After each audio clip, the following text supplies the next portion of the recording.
The live TV, सच सबसे आगे। दोस्तों, मैं बात हफीज हूं। 2014 में जब से भारतीय जनता पार्टी की सरकार, मोदी सरकार सत्ता में आई है, तब से बहुत कुछ बदल गया है। हर चीज को राजनीतिक फायदे के लिए इस्तेमाल किया जाता है। सिर्फ जैसे देशभक्ति, राष्ट्रवाद, इन तमाम मुद्दों को बीजेपी की सरकार और भारतीय जनता पार्टी अपने राजनीतिक फायदे के लिए उठाती है और दबाती है। अब आपको जान के हैरानी होगी, जो बात मैं आपको बताने जा रहा हूं, ना आपने सुना होगा, ना आपने कहीं पढ़ा होगा, ना आपने देखा होगा। भारतीय वायुसेना के अधिकारियों को गिरफ्तार किया है सीबीआई ने, चार्जशीट की है और चार्जशीट के साथ साथ अरेस्टिंग हुई है ऐसे अधिकारियों की जो अभी वायुसेना में कार्यरत भी हैं, जो अभी काम भी कर रहे हैं, और ऐसे अधिकारी जो रिटायर्ड भी हो गए हैं। खुफिया जानकारी वायुसेना के एक बहुत बड़े सबमरीन के प्रोजेक्ट की थर्ड पार्टी को दे रहे थे, जो अनधिकृत लोग थे। अब ये थर्ड पार्टी पाकिस्तान भी हो सकती है, पाकिस्तान से भी हो सकता है, चाइना से भी हो सकता है, क्योंकि सीबीआई ने इस पर बहुत कुछ नहीं बताया नहीं है। लेकिन क्योंकि नाम सारे के सारे हिंदी भाषा वाले हैं, इसलिए कोई कुछ नहीं कह रहा है। रवीश कुमार साहब ने बड़ी बेबाकी से लिखा है, मैं आपको वो भी दिखा दूंगा। लेकिन कहां है रक्षा मंत्री साहब, कहां है गृह मंत्री अमित शाह जी, कहां है प्रधानमंत्री जी का बयान? इस तरह की बातें अगर यहां पर आप मान लीजिए कि ये अधिकारी, ये जो वायुसेना के गिरफ्तार किए गए हैं, जासूसी करते हुए रंगे हाथों जिनको पकड़ा गया है, अगर इनके नाम मुस्लिम होते तो कितना बड़ा हंगामा खड़ा कर दिया होता भाजपा की सरकार ने अपने राजनीतिक फायदे के लिए, ताकि उससे पोलराइजेशन होता और ये कहा जाता कि खाते भारत की हैं और गाते पाकिस्तान की हैं। अब इनके बारे में कौन कहेगा कि ये खाते भारत का था, यहां तक कि वायुसेना का, और गा रहे थे पाकिस्तान या चाइना या जहां का भी। ये तो एक राज है अभी। लेकिन देखिए, इंडियन एक्सप्रेस ने लिखा भी है, अंग्रेजी में लिखा है कि serving commander of Indian navy, मतलब अभी कार्यरत जो कमांडर है भारतीय वायुसेना का, वो साथ में है सीबीआई के चार्जशीट में दूसरे लोगों के साथ जो इंफॉर्मेशन लीक कर रहे थे सबमरीन प्रोजेक्ट की। हिंदी के अखबार ने भी लिखा है, नौसेना पनडुब्बी जासूसी कांड, सीबीआई ने नेवी अधिकारियों के खिलाफ दायर की चार्जशीट, जाने क्या है आरोप।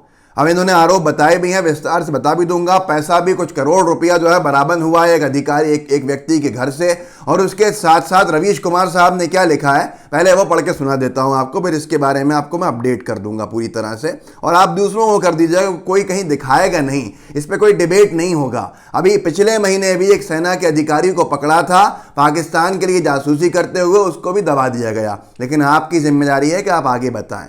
रवीश कुमार साहब ने इस पर लिखा है, नौसेना में पनडुब्बी की जानकारी लीक कर, इसको ध्यान से सुनिएगा, नौसेना में पनडुब्बी की जानकारी लीक कर किसी को बचाने का मामला सामने आया है। एक पूर्व अधिकारी के घर से 2 करोड़ का कैश मिला है। सीबीआई ने 6 लोगों के खिलाफ चार्जशीट दायर की है। इनमें से तीनों रणदीप सिंह, एसजे सिंह, अजीत कुमार पांडे नौसेना के कमांडर स्तर के अधिकारी हैं। 2 सेवानिवृत्त हो चुके हैं और 1 सेवा में है, मतलब 2 रिटायर हो चुके हैं और एक रिटायरमेंट अभी दूर है, अभी काम कर रहे थे। इसके अलावा 3 प्राइवेट कंपनी के अधिकारी हैं, टीपी शास्त्री, एनबी राव, के चंद्रशेखर। इन लोगों का फेसबुक चेक करना चाहिए कि ये लोग देशभक्ति वाली राजनीति को लेकर क्या लिखा करते थे।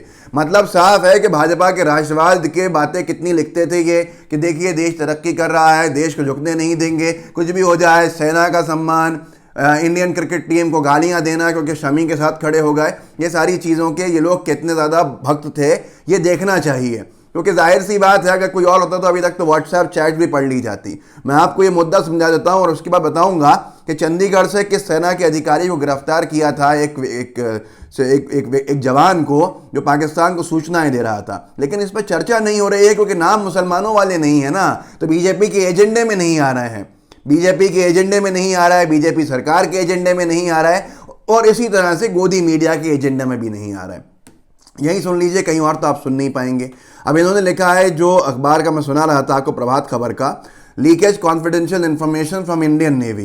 इन्होंने लिखा है, नेवी पनडुब्बी जासूसी कांड में सीबीआई ने मंगलवार को नौसेना के अधिकारियों के खिलाफ चार्जशीट दायर की है।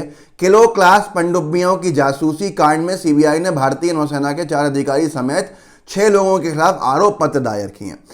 लब्बुलवाब इसका यह है कि जो एक बहुत बड़ा प्रोजेक्ट है भारत की सुरक्षा से जुड़ा हुआ, सबमरीन प्रोजेक्ट, उसके जो पूरे खुफिया बातें थीं वो ये अनधिकृत लोगों को दे रहे थे। अब लोगों का कहना है ये चाइना के लोग थे या पाकिस्तान के लोग थे, जांच में पता चलेगा।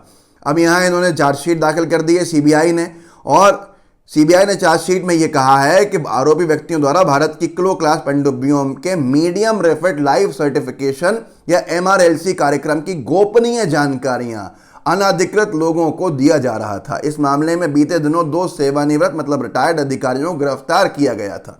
आपको जान के हैरानी होगी, ये दोनों रिटायर्ड अधिकारी जो सेना के थे, ये प्राइवेट कंपनीज में, इंटरनेशनल कंपनीज में काम कर रहे थे और वहीं से कहीं ना कहीं इनका पूरा मामला जुड़ा है।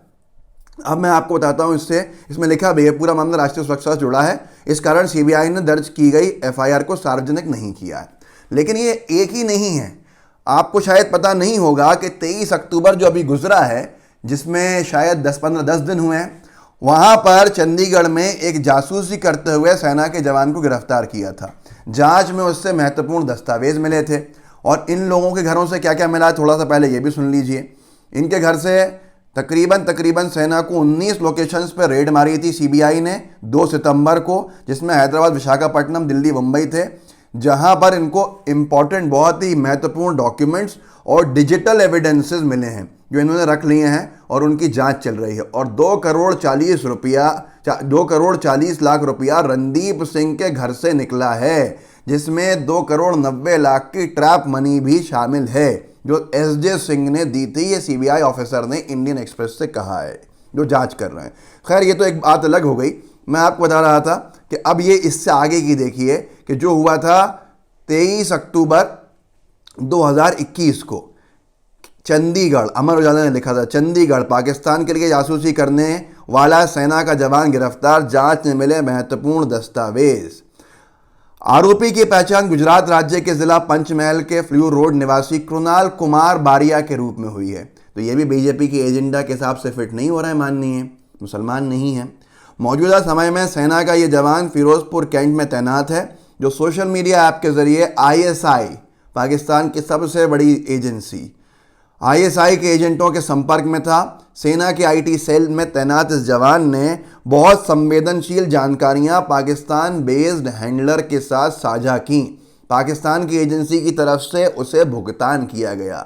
माननीय कृणाल कुमार बारिया चंद पैसों के लिए देश की पूरी खुफिया जानकारियां सप्लाई कर रहे थे, पाकिस्तान के ISI के हैंडलर को बेच रहे थे, दे रहे थे, पैसा मिल रहा था। और यह पहली बार नहीं हुआ है। SSOC ने मार्च 2019 और जनवरी 2021 में गिरफ्तार किए थे सेना के जवान। जब आपको राष्ट्रवाद, देशभक्ति का पाठ पढ़ाया जा रहा था, कोविड काल के दौरान तबलीगी जमात को बदनाम किया जा रहा था, न जाने क्या क्या कहा जा रहा था, शमी के ऊपर हमले हो रहे थे, मोहम्मद शमी के ऊपर, क्रिकेट खेलने वाले के ऊपर, खेल को भी एक राजनीति का अड्डा बनाया हुआ था। उस सब के दौरान यहाँ स्टेट स्पेशल ऑपरेशन सेल, इससे पहले भी सेना में तैनात जवान राम कुमार को जासूसी के आरोप में गिरफ्तार कर चुका है। जालंधर के नालवा रोड स्थित न्यू दशहरा कॉलोनी का Ram Kumar military engineering service Jalandhar में तैनात था और इसे SSOC के अधिकारियों ने पाकिस्तान की एजेंसियों के साथ जानकारियां साझा करते समय गिरफ्तार किया था। जानकारी साझा ही कर रहा था। तब SSOC के अमृतसर थाने में 14 मार्च 2019 को इसके खिलाफ ऑफिशियल एक्ट ये धाराएं लग के FIR दर्ज हुई थी। तो ये सारी चीज़ें आपके सामने हैं। ऐसे बताने आऊँगा तो बहुत कुछ हैं। अब आपको फैसला करना है कि आपको कितना ट्रैप में आना है, हिंदू मुस्लिम खेलना है, या अभी भी आपको समझ में नहीं आ रहा है कि जो आतंकी होते हैं, जो आतंकवादियों के समर्थक होते हैं, वो धर्म देख के नहीं होते हैं, वो अपना ज़मीर बेच के होते हैं। और किसी भी धर्म के हो सकते हैं, लेकिन आपको स्पेसिफिक एक ही धर्म, एक ही समुदाय विशेष के बारे में बताया जाता है ताकि आपके अंदर हिंदू मुस्लिम नफरतें बढ़ती जाए और देश बिखरता जाए, जिससे कि फांसीवादी ताकतों को राज करने का मौका मिलता रहे। इस वीडियो को आगे बढ़ाइए, लोगों को जागरूक कीजिए, लोगों को बताइए कि क्या हो रहा है और आपको क्या बताया जा रहा है, क्या दिखाया जा रहा है। व्हाट्सएप ग्रुप्स होंगे, उनमें शेयर कीजिएगा इस वीडियो को। लाइव टीवी को सब्सक्राइब कीजिएगा, बेल आइकन दबाइएगा। जय हिंद, जय भारत। द लाइव टीवी, सच सबसे आगे।